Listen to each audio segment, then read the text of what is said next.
What up? What up? What up? This is Jason William Johnson, and welcome to the Entrenality Podcast Live, where each week I have a conversation with an entrepreneur and we unlock the psychology of their success. We learn about their story, and then we also learn about how their personality strengths contributed to their success, contributed to the things that they were able to accomplish. And this week, I am really excited to have an amazing guest on. Pretty much without further ado, I'm going to bring him on board, Mr. James Parker. Hey, JP. what's going on? JJ. How's everything going with you, sir? I see you retired the Cubs hat and you got the 1921 hat you got to represent, right? My investors will be getting their 1921. So yeah, man, had to retire the Cubs hat for a moment, but just for this. All right. No doubt. You got to move forward the dream. So pretty much tell me a little bit about yourself, what you're working on now, what you've done in the past. Just as a FYI, you do have a little lag, but let's see how it goes. Okay. So again, my name is James Parker. A little bit about me: born in Fairbanks, grew up in Minnesota and Germany. My dad was in the military. I'm sprechen ein bisschen Deutsch, yeah. And so the world, moved to Chicago to go to school.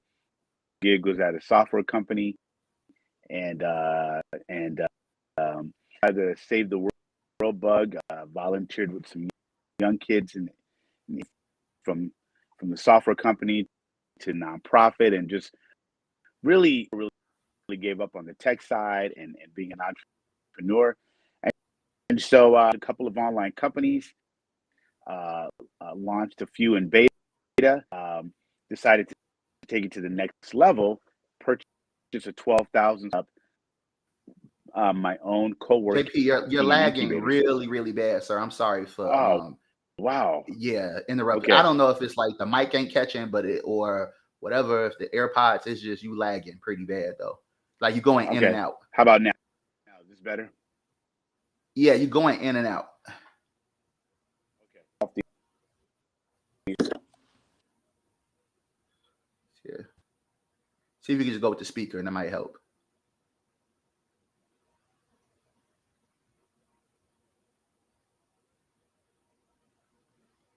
We're having technical difficulties, ladies and gentlemen. I feel like I'm on the news.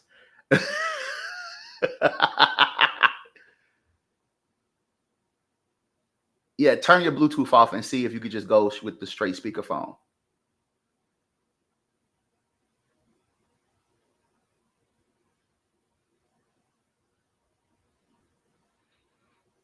Oh, so pretty much I wish I had some commercials. Once I get these sponsors, I'll be able to slide a commercial in right here. So pretty much just trying to help JP get his audio together, before we proceed. So just have some patience with us.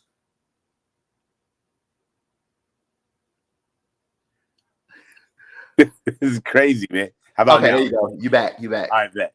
All right, cool. All right, perfect. All right. Yeah, so that's just a little bit about me. I decided to take my entrepreneurship to another level. Purchased a 12,000 square foot building to open and launch 1921 CoWorking and Incubator. It's the first tech and manufacturing incubator on the far south side of Chicago, where we launch Black and brown startups, and we launch them in the communities. The reason we do that is to create jobs in the community. So that's about what I'm working on now.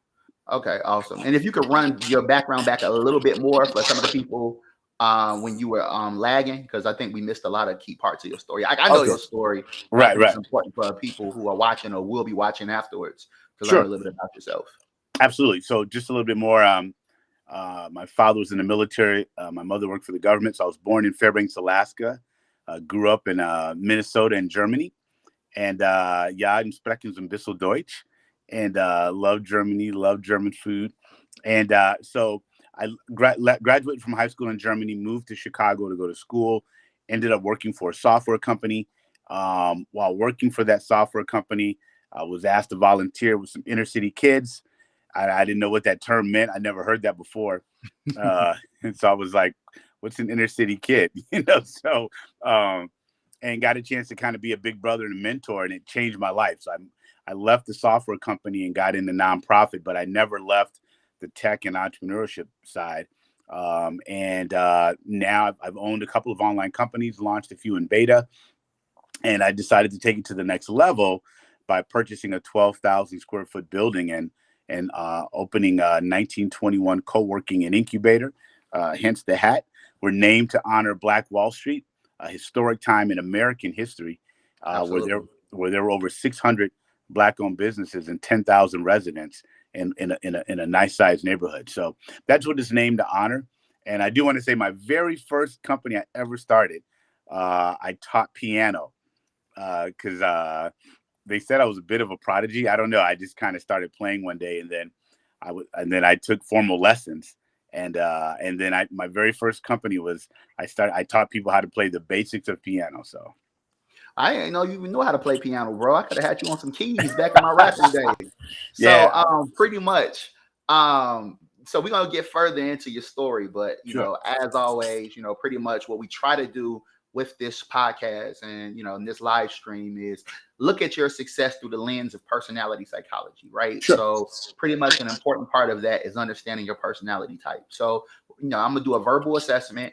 And we're gonna get your 4 letters, for your Myers-Briggs type, and then Sure. from there, we can go ahead and continue the conversation, and look at it through the lens of the, of your personality type. So Absolutely. if you're ready, I'm we ready. can go ahead and get cracking with the assessment. Okay. So pretty much, there's 4 different dimensions of human personality. So I'm gonna describe 4 scenarios with 2 different types of people, and you tell me which one sounds like you in each of those scenarios. If both of them sound like you, pick the one that you would choose if somebody put a gun to your head and said, "Pick, is it E or is it I?" Like, pick the one that you would choose if somebody put a gun to your head. So pretty much, don't think about it, just choose it. So pretty much, let's go ahead and get into it. Let me know when you're ready. I'm ready right now. All right, let's do it. So the first dimension of human personality type focuses on how we prefer to recharge. The first type of person recharges by being around others. Socialization gives them energy and it reinvigorates them. They like to do activities outside of themselves. They may even find themselves thinking out loud as opposed to themselves. And these individuals, when they're around others, it increases their energy bar. The second type of person recharges by being alone. After a while, socialization drains them and they need to get alone, reflect, light a candle, read a book, or be alone with their own thoughts. These individuals tend to think and observe before speaking. And pretty much for the most part, prefer, spending time alone or with really, really close friends as opposed to with others, in larger groups. Which one sounds more like you? The first one. All right. Second dimension focuses on what type of information you prefer. The first type of person prefers information that's concrete and tangible. They can't touch it, see it, taste it, or smell it. It doesn't hold as much value to them. They like things that's tried, true, and proven, and are more present oriented than future oriented and more detail oriented than big picture. The second type of person lives in the world of abstract ideas and concepts. They like to find patterns and data, identify hidden opportunities. These individuals, are more future oriented than present oriented and more big picture than detail oriented. Which one sounds more like you? The second one. Third dimension focuses on how you prefer to make decisions. The first type of person makes decisions based on what they perceive to be a set of logical rules and principles. They don't consider their feelings or the feelings of others as much as the information itself. They strive to be more objective in their decision making and trust their mind more than their heart. The second type of person makes decisions based on their values and the human element. So they consider their feelings and the feelings of others when making decisions, and that weighs greatly when they're making decisions. They strive for harmony in their decision making, and in general, these individuals tend to be warm. They're more, and these individuals trust their heart more than their mind. Which one sounds more like you? Yeah, the second one. Okay. Last dimension focuses on how you prefer to structure your lifestyle.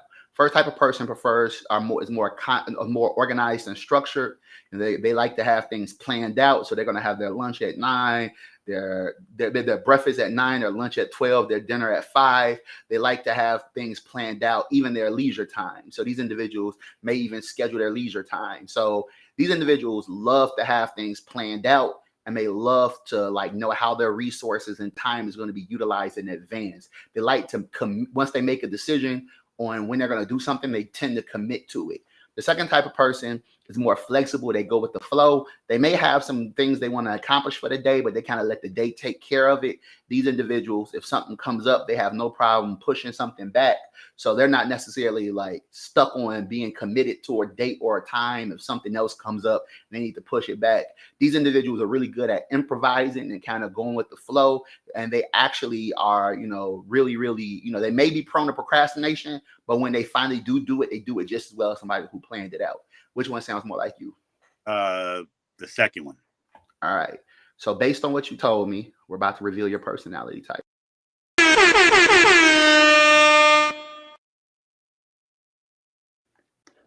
So you are an ENFP, extrovert, intuitive, feeler, and perceiver. So pretty much you're an extrovert, which means you're recharged by being around others. You're invigorated by others. You're an intuitive, which means you're always looking for ideas. You're more futuristic. You love coming up with new concepts and new ways of doing things. You're a feeler, which means you make decisions based on values and harmony and human element.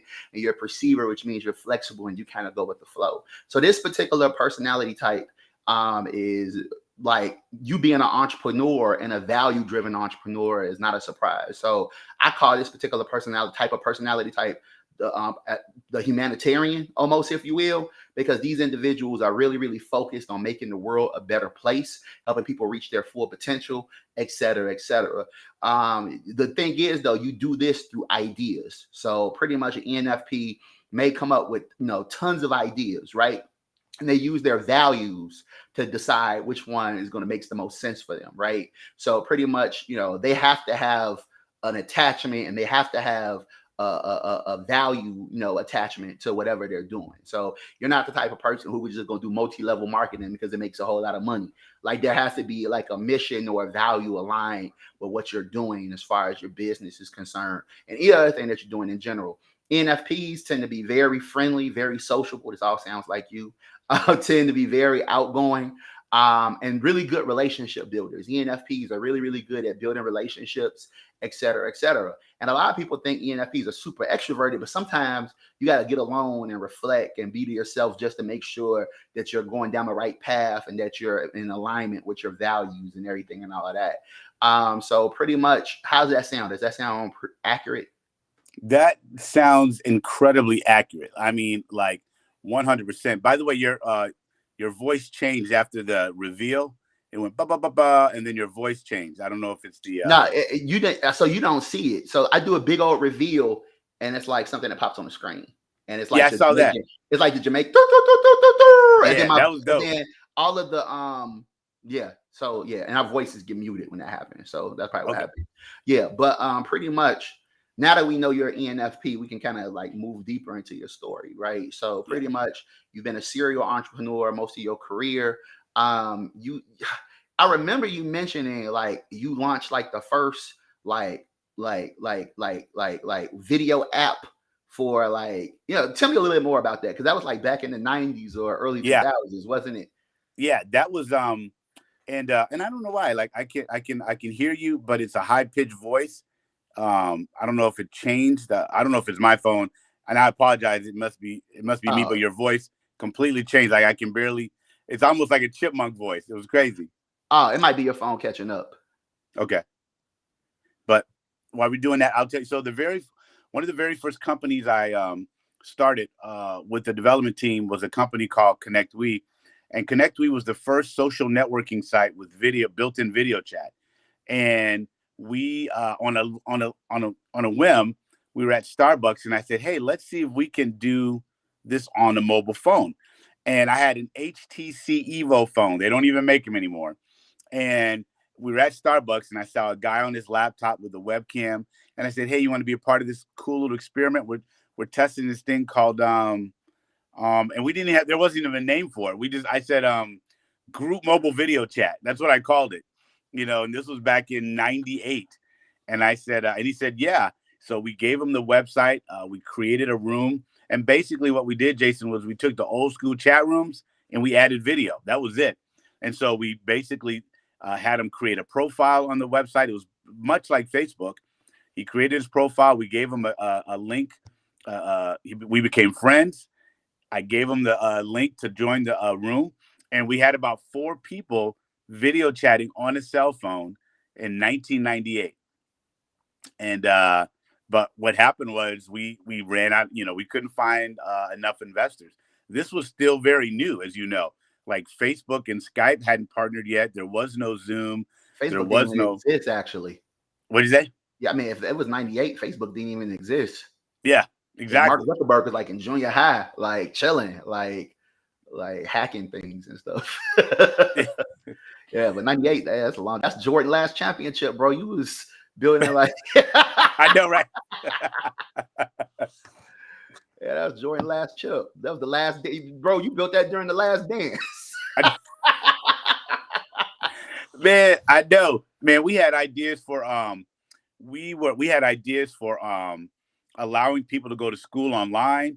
Like we had approached Morehouse about this technology we were creating that would allow people to go to Morehouse but be anywhere in the world. So basically e-learning before e-learning became a thing. Yeah, exactly. So we had all of that, and that just goes to show that, I mean, the ideas are out there, right? But at that time there weren't a lot of black tech people in tech, right? I mean, there was no black tech mecca. There was no the things we have now. None of that existed in 98. You know what I mean? And so to be trying to figure that out on your own with a couple of people maybe was very difficult. And then on top of that, there weren't like this lineup of black investors, right? And they really didn't exist. And then I wasn't in the circle. I'm sorry. I said they didn't exist, especially in tech. Yeah. And then I wasn't in the circle to find the white investors, so, you're just trying to figure this out on your own. And we had a large investor, but then he ended up backing out after he had some financial mishaps, so to think that in 98, when Facebook was kind of getting going and we had the next. It didn't exist. Huh? Facebook didn't exist in 98. It launched like in 2003. So I mean, so what am I talking about?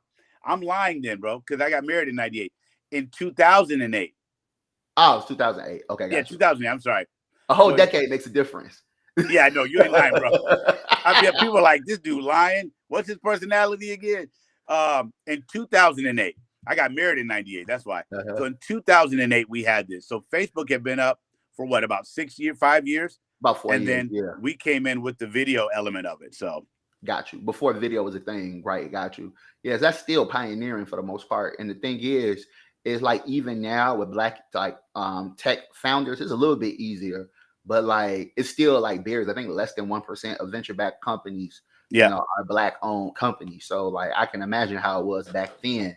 Because it's still challenging right now. So, but it's interesting that like your journey as far as that's concerned, coming up with these ideas, that's definitely an ENFP type characteristic, being able to see things maybe 5-10 years out before they become really, really popular things. And I mean, and another thing that happens sometimes is when you're a little visionary is you come up with things before they're cost efficient and affordable to be able to do. It becomes a lot more difficult to scale those things, right? Because back in 2008, building a whole social network with like video chat would have been a lot more challenging, than it is now, just because of the cost and the bandwidth and the servers and all those things, right? So, and then not having that network as well probably plays a major part. So let's fast forward to like 1921, right? So what was the inspiration to launch that?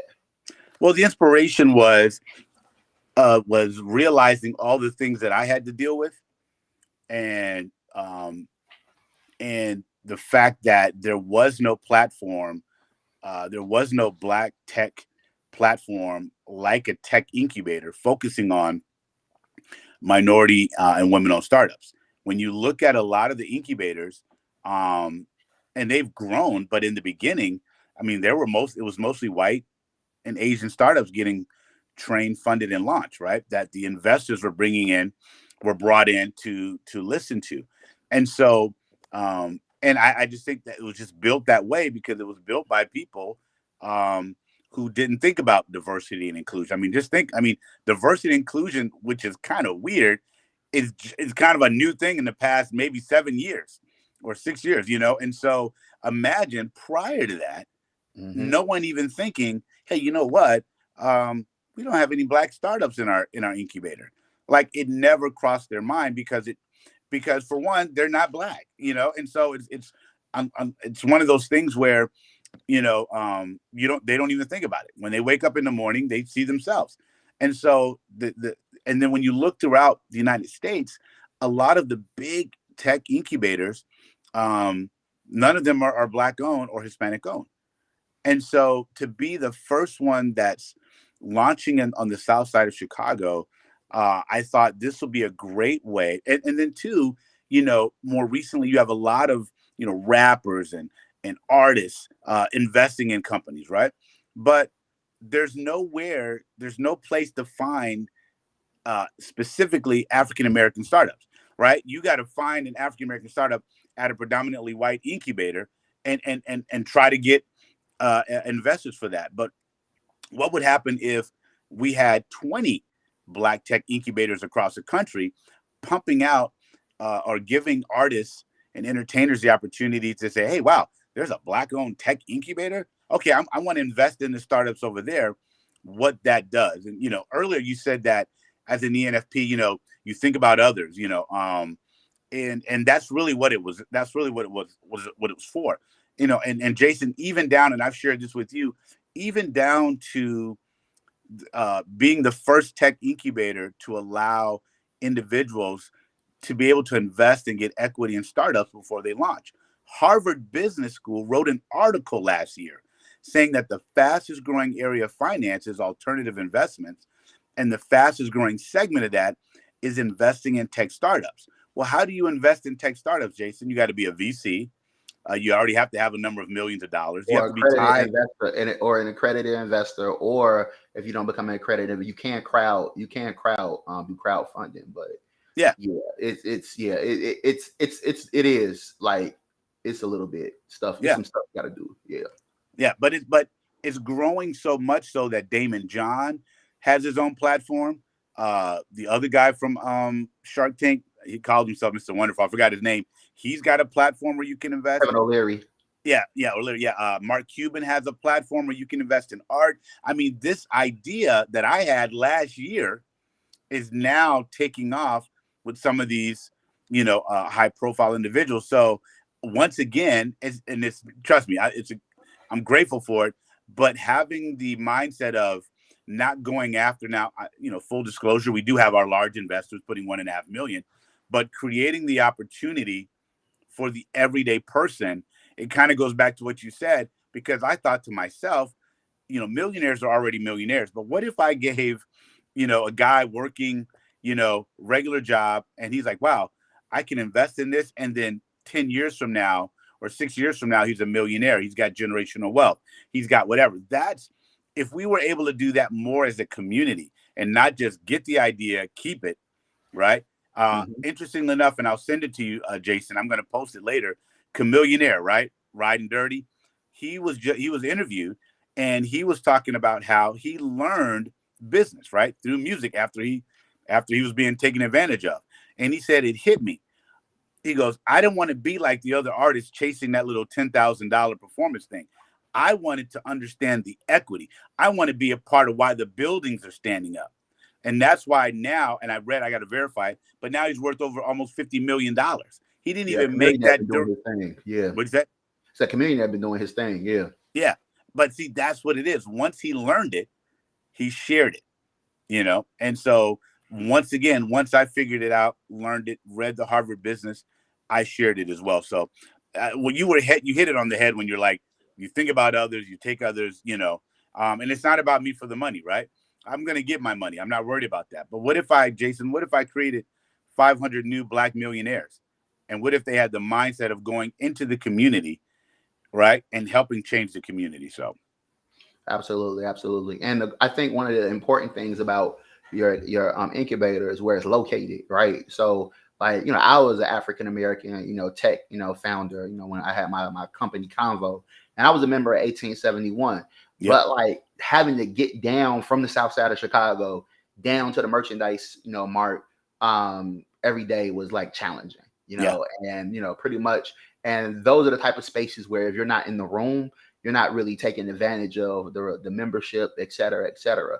One of the things that I like about what you're building is the fact that it's in the community, right? Yeah. So they don't have to like take a train all the way from Roseland to the merchandise mart or to the north side of Chicago or where some of the other tech accelerators are, or even like where you're building it where they are at, and that's one of the Yes. things that I think is really really powerful. So pretty much tell us a little bit more about like the programming that's going to be at 1921. Curriculum, programs. Are there any companies that you currently already are working with? And if I'm understanding, the building actually itself is going to launch soon, open soon, right? Yep.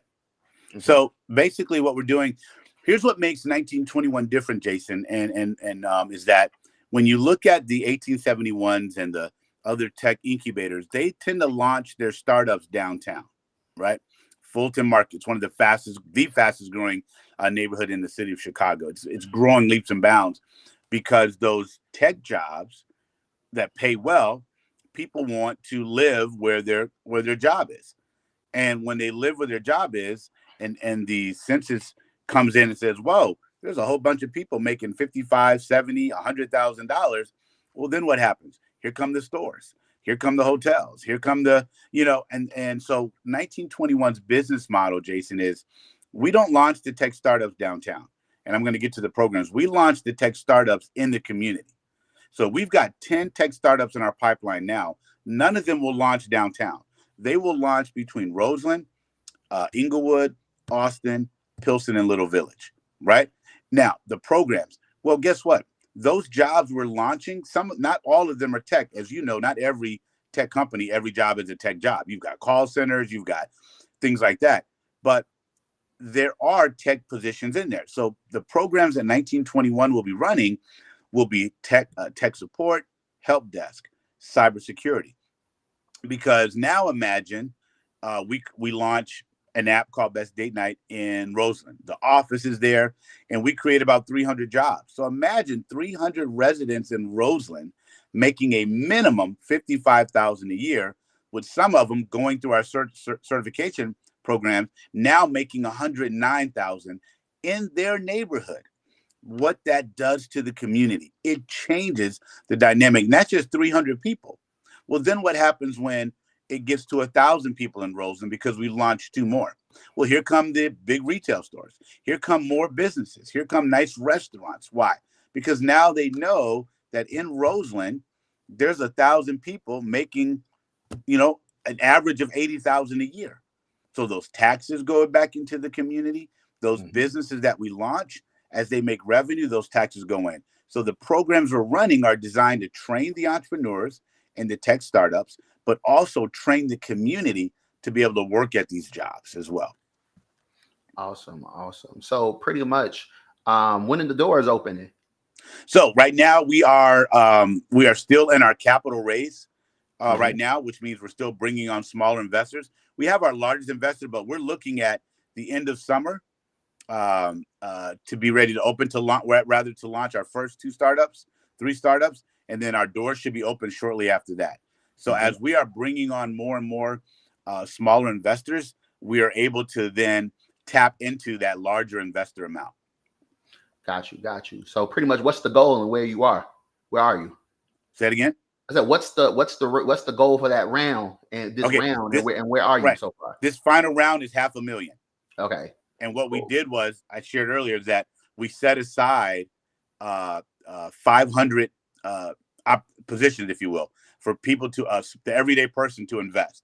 Once we tap that, we're done. We're able to tap into the $1.5 million. So this final round's only $500,000. Got you. So when you're done, you'll be like at 2 million, the 1.5 that you already got the investor, and then you got the 50,000. That's a pretty decent amount to launch an incubator with, because you already own the building.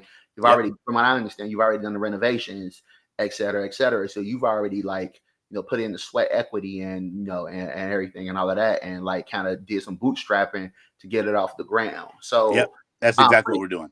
And Absolutely. we've already begun to generate revenue through our virtual mail service. That's where the everyday person is able to, the entrepreneur, instead of using their home address, can now use our business address so they can get their mail there. In addition, we have about 17 beautiful offices that will be available for lease as well. And right now, we've probably got LOIs on 14 of them, almost all of them, where people are like, as soon as you open, let me in. We've got a professional database we're putting together. And so it will be the opportunity to launch more Black and brown startups is around the corner. And, that's more Black CEOs, more brown CEOs, more jobs, more opportunities for people to own their own homes. I mean, literally, I was on WGN and I said that 1921's business model will be able to move low income communities to middle class in literally 1 to 2 years. So imagine Roseland being a middle class neighborhood. That'd be amazing. Inglewood being a middle class neighborhood. Yeah, absolutely, absolutely. So pretty much, let's get into a little bit more about your personality for the most part. Sure. What do you feel is your superpower? What do you feel helps make you successful, like in building this and building previous ventures and everything that you do? What do you feel like your superpower is? Yeah, don't give up, man. I'm a fighter. My investors love that, right? It's kind of almost like what Mark Cuban said about the CEO of Uber. He said, yeah, I like him. He'll go through a wall for his company. That's the good thing. The bad thing is he'll go through a wall for his company. So for me, it's finding that balance. I'm a fighter. I will not stop, even with opposition, from people who look like me in the room. Is that, hey, you know what? That's what I got to do, and I get that. I found an interview from Dick Gregory. I had the pleasure of meeting him once before.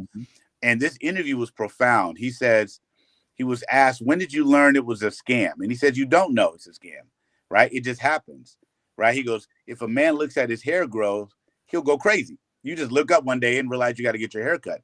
And here's what was profound, Jason. He said, the scary part is when the universe picks you and you get the magic glasses. And there's rules that come with these magic glasses. Rule number 1, once you put them on, you can never take them off. Rule number 2, you see things as they are and not how they're supposed to be. And then rule number 3, you can never make anyone wear them. And I felt like that's been me, right? I feel like for whatever reason, I've been given this to launch this, to buy a building in the middle of COVID, to sell all my cryptocurrency and find some friends to invest and come in with me, or buy a building in the middle of COVID, and then deal with different adversities and things like that, and to still be here and be right around the corner ready to launch. So that's probably my, if you will, that superpowers. It just never die. I will go through the wall for this company and for my investors. So for people who've been listening the last couple of weeks, Krishan Lampley said something very similar, like the perseverance, it doesn't quit. And that's one of the things that and that's outside of personality. Anybody can have perseverance, right? Yeah. And that's a quality that's really, really important whenever you're trying to build something that currently doesn't exist and trying to will it into reality. Pretty much. So I'm gonna also ask you, what's your kryptonite? So my kryptonite is, while I'm being persevering, I'm taking too many things personally. You know what I'm saying? Because, and part of it is my kryptonite is the expectation that I put on other people, right? And I think people were like, don't expect you from other people. And I think that's been my kryptonite, where, I see, Black quote unquote business leaders saying all this stuff. And I'm like, all right, great. And then when I get that meeting, you find out it's like, wait, what? But you were just saying, and so I think that's my kryptonite is expecting from other people what I expect from myself, and probably not getting over it fast enough, right? And I think that's my kryptonite. I remember my youngest son was like, Dad, he's very mature. He's like, Dad, I noticed you kind of hold on to stuff. And I was like, dang, do I whip his butt now or ground him or cut off his allowance, Yeah. But it was true, right? And so, our children, know it's probably better than our, besides our spouses, our children know it's better than anyone, and so for him to see that, I realized that's the kryptonite. I got to work on that. Awesome. Yeah. So that's interesting that you say that because, like, as an ENFP personality type, you're naturally, you have a feeling preference. And you're naturally an idealist, as far as like, seeing things sometimes the way you would like them to be, Yeah. and how people should be and expecting that same thing from others. And that can definitely, take you off your square, right? Because, Yeah. if you start holding on to those negative emotions, it takes you off your mission, it takes you off your focus. It may make you start doubting yourself sometimes, but you gotta. It seems like you've developed healthy ways to kind of get over these things eventually. But it's a personality artifact. If you talk to most ENFPs, you will hear some version of that as far as them, taking things personally, and whatnot, because they're such warm people. Like you guys are such naturally warm and caring and altruistic people. It's kind of hard for you to recognize that everybody's not like that, and this is actually Yeah. kind of a cold world, right? in Yeah. that regard, right? So that definitely could be a challenge. So pretty much, what advice would you give to somebody who had a personality who has the same personality as you? So all the ENFPs out there, like, what advice would you give to them to like help them become successful? Yeah. I would say that, you know, is know your craft, right? Research. I'm a research kind of person. And then be a critical listener, right? Don't just listen. Find out, okay, what's the agenda, right? Everyone has an agenda, right? Everyone, even me, I have an agenda, right? But ENFPs, as an ENFP, and listen to you break it down, it's really knowing my craft, knowing, I'm a stat guy. I need to know the stats. I need to know whatever, because, I'll be honest with you, the way I get around that, the kryptonite is I just do research, right? I just move on to the next thing and I just do research to bolster up what I really believe in. Now, I'm not saying if I see something and it doesn't match what I believe to ignore it, right? And just keep, Mhm. no, then you got to accept that. You got to be like, oh, okay, I was wrong. I need to incorporate that. But, it's hard because as an ENFP, you want to see the good in people and you want to see the good in the community. People have often said that it's crazy that you're so focused on the community in Chicago and you're not even from Chicago, Mm. and it's like, because I just think you see things from a different angle, not being from here, right? And I'm like, oh wow, the what people have been doing isn't working. The black community is getting worse. Let's try something different. And then when people are like, no, no, I'm like, and so that's frustrating. But the goal is to not get frustrated and to go around that and find another way. I think entrepreneurs are very resourceful. Will find a way. Hmm. I shared with my class when I was teaching entrepreneurship. I'm like, I have a great job. I was doing Uber. I was doing everything, man, to get this thing going. And I think that's the one thing is to do whatever it takes. Without obviously breaking the law or sacrificing your family, but do whatever. Continue to make it happen if you believe in it. Yeah, that's really important to mention because I think a lot of people think that like entrepreneurship is glamorous. And like that shit's stressful. It's stressful, man. It's stressful. Yeah. You work way more than you work when you just have a job, right? So when you just Yep. have a job, you just, you do your 40 hours, 50 hours, however, hard you grind and you done, right? And that Yep. check gonna be the same every 2 weeks, especially if it's salary for the most part, Yeah. right? But as with business, if you don't eat, I mean, if you don't kill it, you don't eat it. Like, Yeah. and you got to spend a lot of time. And God forbid you have a job while you're trying to grow your business, right? Yeah. Then it just makes things a lot more complicated. But you keyed in on something that I kind of want to explore a little bit further. You mentioned the fact that you weren't from here, and people ask like, why you care about Chicago? A black community when you're not from here. Like, what do you feel like? How do you feel you're unique? Like background growing up, in Germany, speaking fluent German. Like you the only black dude I ever met who speaks fluent German. It's like hilarious to me.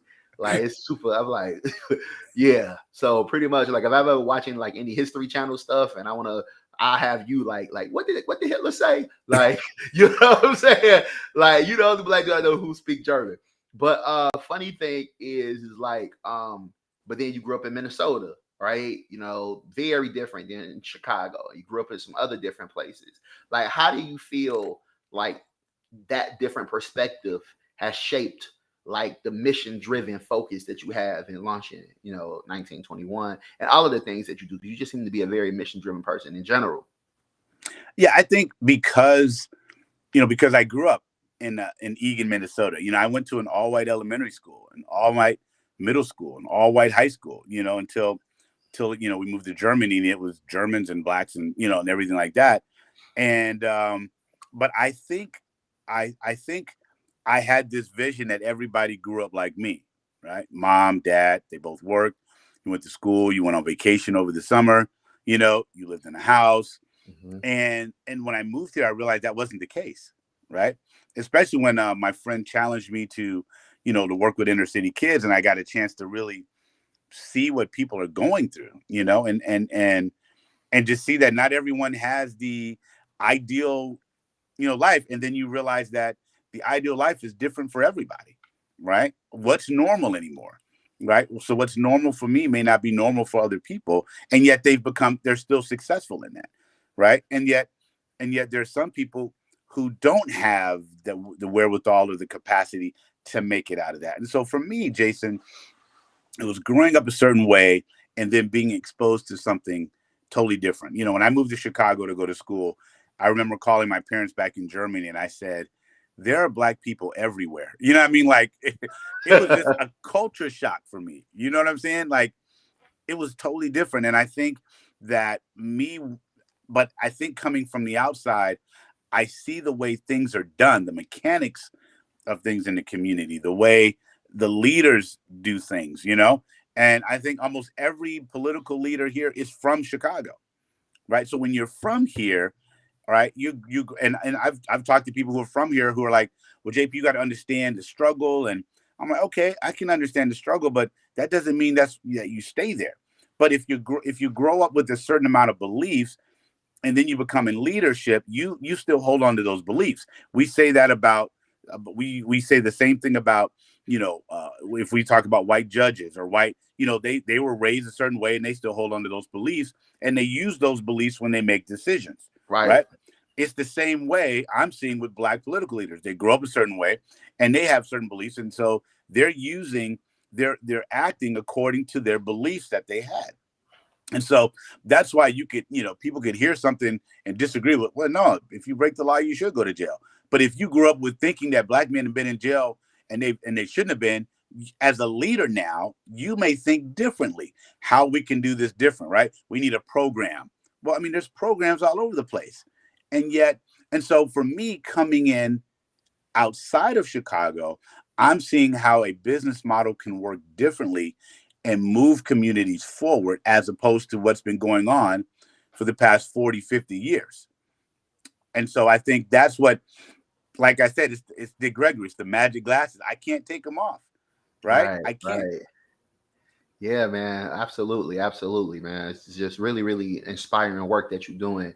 I'm really Thank you, glad brother. that you've been able to get it off the ground, that you've been, successful in getting investment. The facility's ready. You have, businesses ready to come, to come, lease office space. You got startups. Seems like you really about to like hit the ground running with a bang. So it's Oh, man. 5 years from now, right? No, no, 1921 opens, it's 5 years from now. Like what does 1921 looks like, and what does the community look like that Sure. is located in? 5 years from now, 1921 will be in Houston, Texas. It will be in Dallas. I met with the then mayor of Aurora. He wants me to put one in Aurora. We're already looking at the northern tip of Haiti, putting a Mm. 1921, because the business model, Jason, works everywhere. 1871 is proof of concept that when a tech startup is launched and when several tech startups are launched and put in one area, that area grows exponentially. And so the business model works, and the business model can go anywhere. My eventual goal, that's in the first 5 years. Our goal over the next 10 years is launching 350 startups, but all over the country, because the business model, but not just 1921. My vision is that there's 25 new Black tech incubators. See, the answer isn't more co-working spaces. And I'm not knocking and I'm not taking food out of anyone's mouth.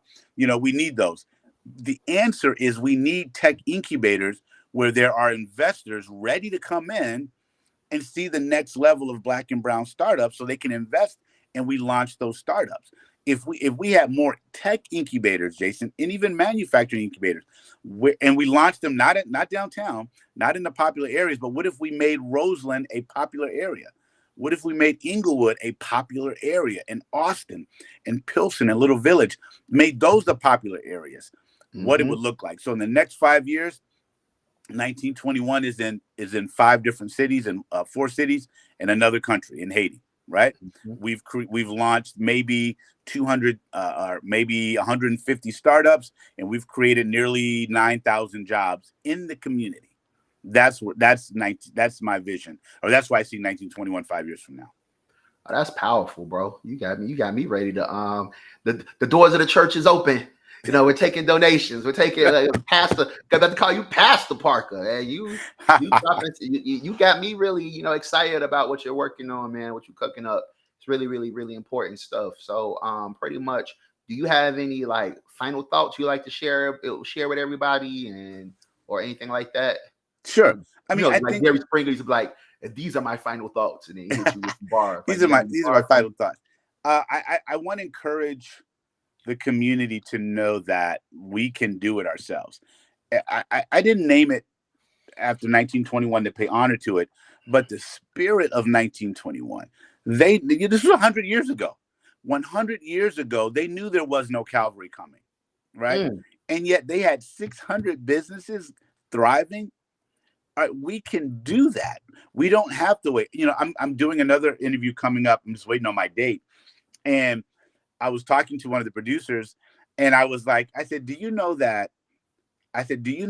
If I forgot how many people there were, African Americans in the state of Chicago, state of Illinois. I said, do you know that if 5,000 if 5,000 Black folks were to donate, same thing NPR does. Not NPR, right? I do my little $5 a month. I don't even miss it, right? That's $5 a month. But if they have 1,000 people donating $5 a month, that's $5,000 every month that allows them to run their programs, right? And I was talking to the guy. I said, man, do you know that if 5,000 people, Black people, were to donate $10 a month, where you don't even miss it, what 1921 would be able to do, what any nonprofit would be able to do? We can do it ourselves. We just have to train our minds to say, I'm going to give. I found some research that said that African Americans donate at a high level. Well, here's where they donate. Guess where they donate? Church. To their schools and churches. Yep. Because although we are raised as a Christian to believe we're given a tithe, to the IRS, it's a donation. Right. And so we donate to churches and our colleges. And and little things here and there, but nothing on a level that says, you know what? I'm going to commit $10 a month to XYZ nonprofit. I'm going to commit $10 a month. And that's what I'm going to share on this radio interview. I said, listen, 1921 is for the people. Now we need the people to be for 1921. And so my I guess my closing thought would be, we can literally do it collectively because it's already been done. The proof is already there. It's a part of American history, not Black American history, Black Wall Street, and that we can do it. Oh man, I ain't talked to you in a few months, and you messed around, turned into Malcolm X, bro. I feel you. Now Booker T, baby, Booker T, Washington, all the way. Booker T, no doubt, bro. But I really think what you're working on is really powerful, and it's really about like community. It's really about economic development, right? People invest in their churches, people invest in their schools, but are they investing in their community? As far as creating jobs, economic development, things like that. Because that's ultimately what you're trying to do. You're trying to transform a community through economic development and stimulation of technology startups and things like that to create jobs and to transform the community. So definitely salute you, bro, and I'll definitely be rooting for you. I'm here, for you, if you need me, of course, as always. So absolutely. Well, no, absolutely. And Jason, 1921 wants to be the conduit for that, right? We want to be the conduit, meaning if you are listening to this and you're sharing this and you're sitting there and you're, well, okay, what can I do to invest in my community? Visit our website, www.1921coworking.com. It's the numbers, 1921 Coworking, and click on NFP. Click on 1921 NFP. That's our not-for-profit arm. If you are looking to invest in your community and not just wait for the city, for the state, for the Congress to do something for your community, 1921 wants to be that conduit. So visit our website, see what we're doing, and then make a decision that you want to see your community move forward. Once we do that, Jason, the Black and brown communities, I mean, you can look at the Hispanic community where it's and it's almost like the Chinatown. All that money goes right back into the community. 1921 is set up to be that conduit so that we launch those startups. Your donation helps us launch those startups, create those programs. I mean, imagine making a $10 donation and you end up getting hired, making $70,000 a year. You know what I'm saying? But we've got to see it. We've got to be able to look at the end of the book and see it, man. If we don't have that vision, it's going to be very, very difficult. So Absolutely, absolutely. Well, I appreciate you, sir. As always, I definitely make sure I stay in tune with you. I appreciate it, Jason, and thank you, sir, for having me. All right, awesome. All right, I'll catch up with you soon, JP. You got it, man. All right. So, pretty much, that concludes this week's Entrenality podcast. Next week, I'll have Patrice Perkins of Creative Genius Law as our guest, and I'm looking forward to that conversation as well. Also, I have some upcoming workshops that I'll be sharing, so soon. So, stay on tune for that. Jason William Johnson, signing it out.